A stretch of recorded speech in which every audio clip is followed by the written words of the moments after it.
Paris begins before the postcards, when the Seine breathes cold mist between dark bridges and the city listens like a held secret.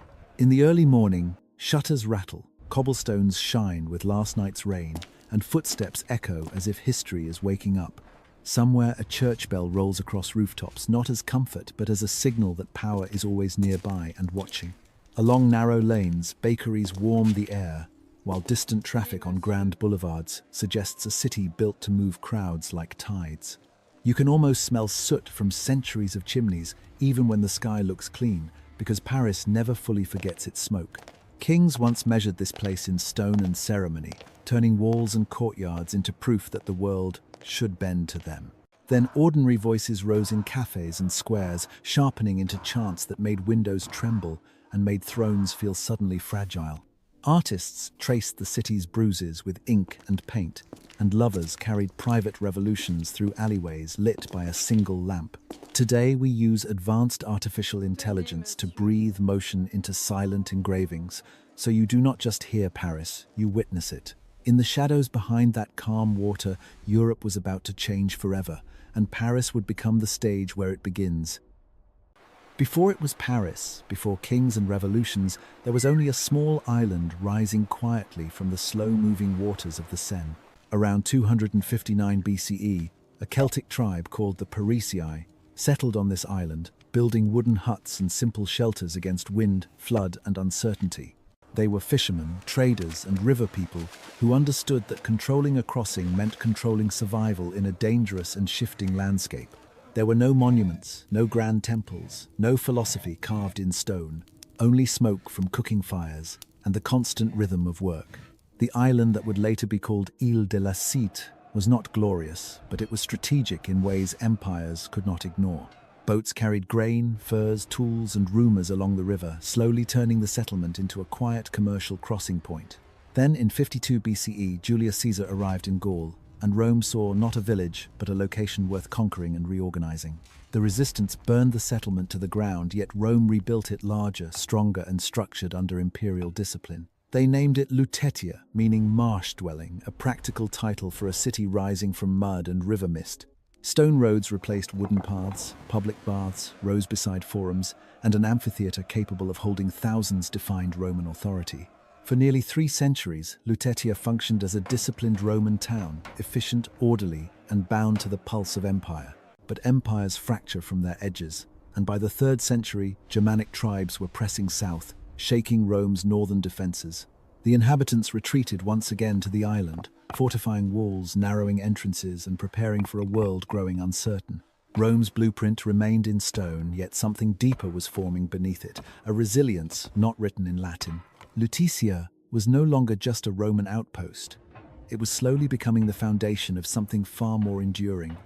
The river shaped Paris long before rulers did, because whoever controlled the Seine controlled trade defense and the steady circulation of wealth. Every invasion, every army, every merchant caravan approached along water routes that turned the city into both gateway and target.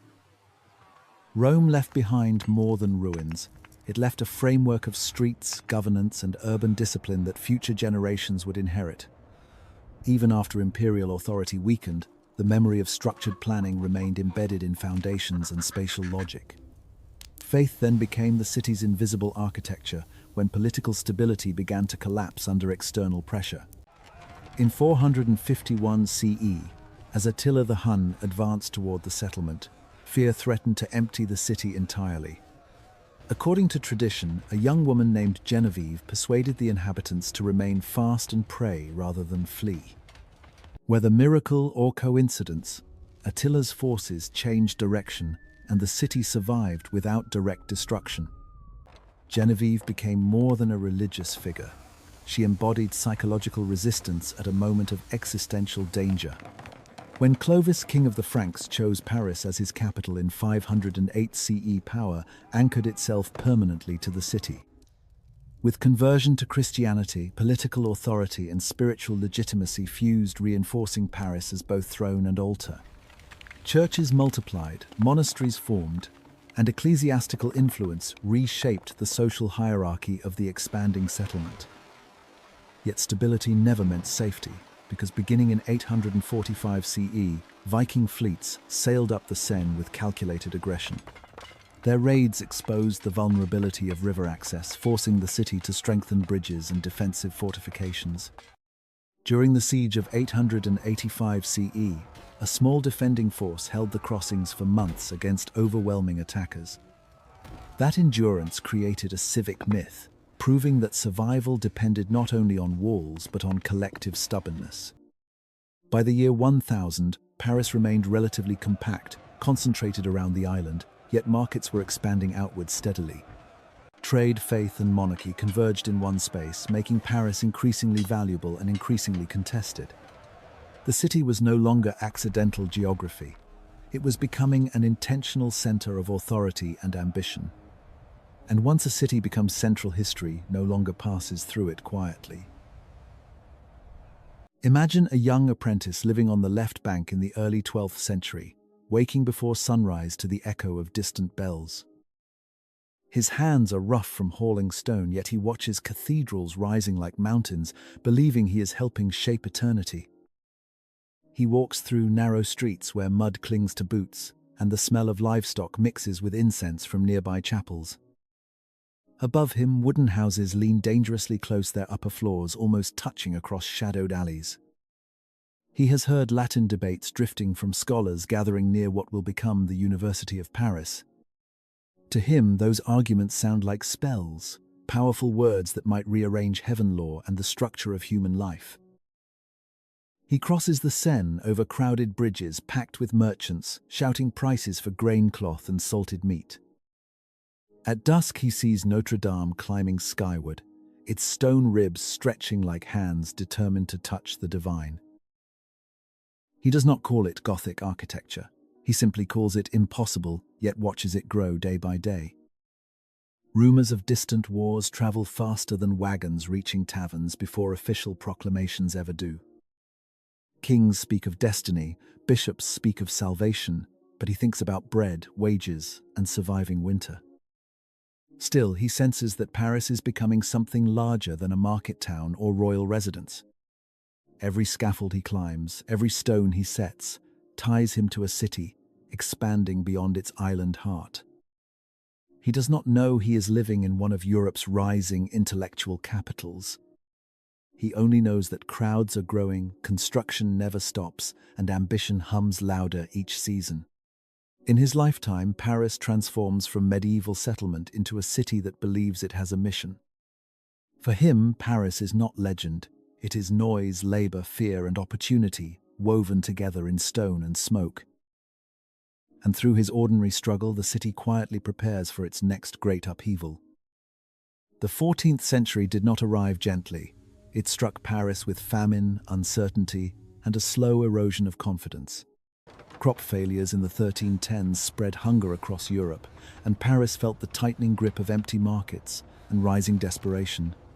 Bread became scarce, prices climbed relentlessly, and the fragile balance between rulers and citizens began to strain dangerously.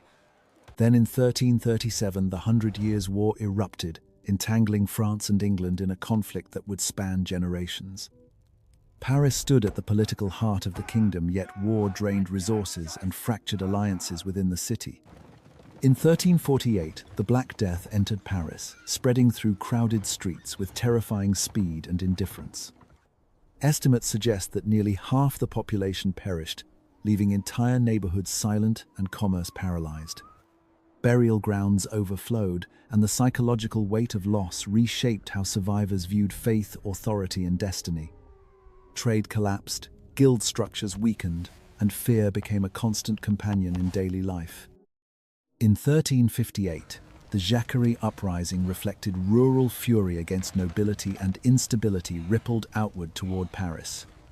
Urban unrest followed with tax revolts and factional struggles, deepening mistrust between crown and citizens. By 1420, during renewed phases of the Hundred Years' War, Paris fell under English control for years. Living under foreign occupation intensified resentment, yet also exposed divisions within the French political order. Hope resurfaced in 1429 when Joan of Arc inspired renewed resistance, altering morale even when immediate victories proved limited. Though Paris was not instantly liberated, the symbolic shift strengthened French resolve across the kingdom. By 1436, the city returned to French control, but scars of conflict and demographic collapse remained visible. More than a century of war, plague, and revolt left Paris weakened, wary, and profoundly changed. Yet survival itself became the defining trait of the city, hardening its identity against future shocks. Out of devastation, Paris did not disappear. It recalibrated, preparing unknowingly for Renaissance transformation. By the early 16th century, Paris began to breathe differently as recovery slowly transformed exhaustion into cautious cultural ambition. King Francis I imported Renaissance ideas from Italy, inviting artists and architects to reshape royal identity and urban aesthetics. The Louvre, once a fortress, evolved into a palace, reflecting symmetry, proportion, and the language of classical revival. Humanism entered salons and courts, encouraging inquiry into art, science, and the dignity of individual thought. Yet intellectual flowering unfolded alongside deepening religious fractures tearing through French society. By the 1560s, tensions between Catholics and Protestants destabilized political order and sharpened suspicion within Parisian neighborhoods. On the 24th of August 1572, violence erupted in the Street Bartholomew's Day massacre, transforming distrust into coordinated urban bloodshed.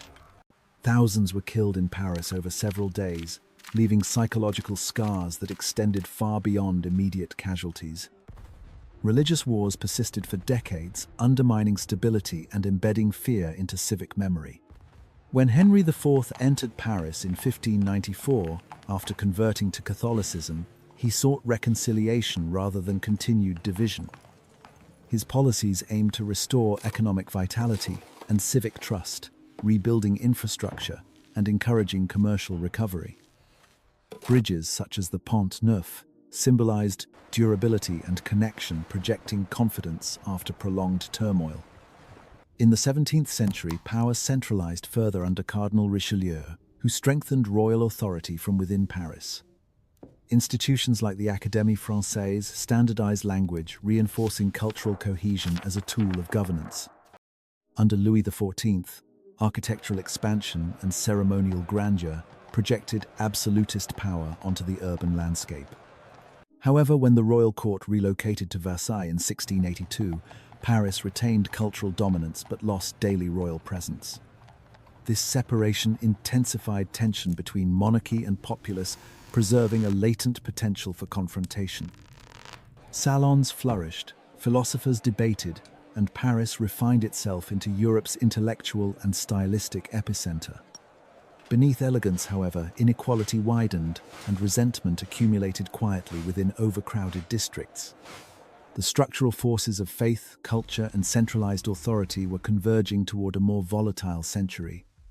The 18th century opened with elegance, but beneath polished salons, Paris was incubating ideas capable of dismantling centuries of hierarchy.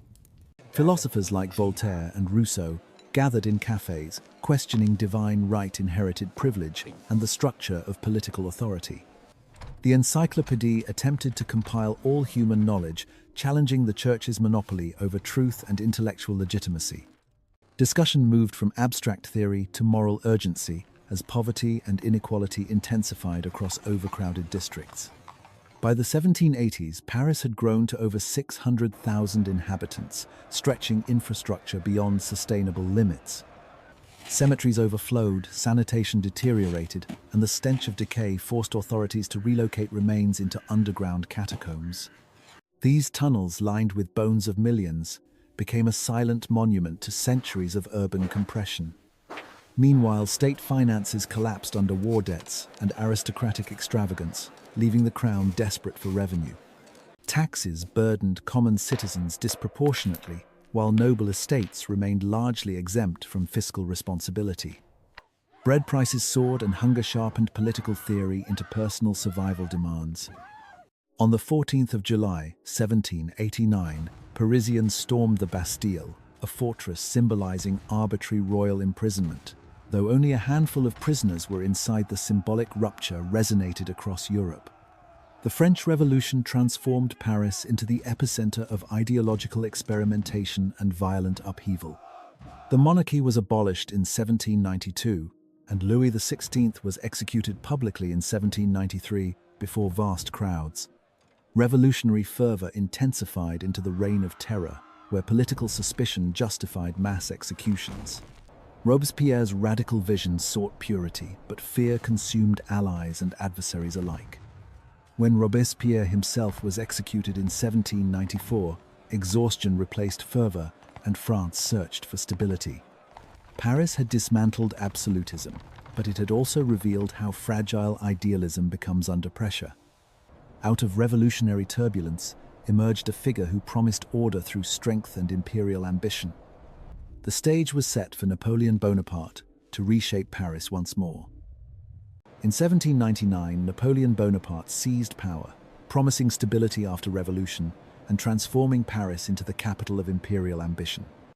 He understood that authority required spectacle, commissioning monuments designed to inscribe military glory directly onto urban space. Construction of the Arc de Triomphe began in 1806, intended to immortalize victories and project permanence. Legal reforms, such as the Napoleonic Code, standardized civil law, extending Parisian influence across Europe.